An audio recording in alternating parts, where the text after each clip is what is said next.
আমি আমার মা বোনদেরকে বলবো, আপনারা নিজেদেরকে গুছিয়ে সাজিয়ে স্বামীর সামনে উপস্থাপন করেন।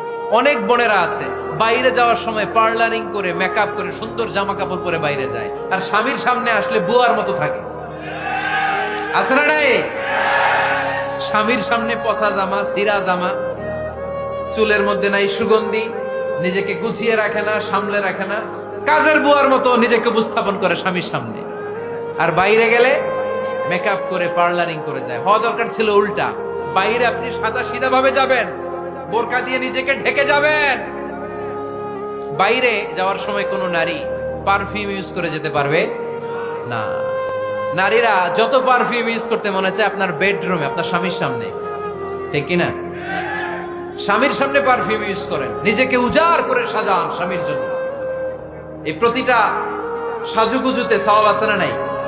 ইসলাম কতটা চেক এন্ড ব্যালেন্স, কতটা ভারসাম্যপূর্ণ জীবন ব্যবস্থা। খবরদার, নারীরা ডিওডোরেন্ট ইউজ করে বাইরে যেতে পারবে, যেটা সে তার আর্মপিটে ইউজ করে, কিন্তু ঝাঁঝালো পারফিউম বোরকার উপর দিয়ে মেরে কোনো নারী বাইরে যেতে পারবে? কথা বলেন। সুনানে নাসাইর হাদিস, আল্লাহর হাবিব বলেন, আইয়ুমা ইমরাআতিন ইস্তা'সারাত নাফসাহা ফামাররাত আলা কওমিন লিয়াজিদু রিহাহা ফাহিয়া জানিয়া।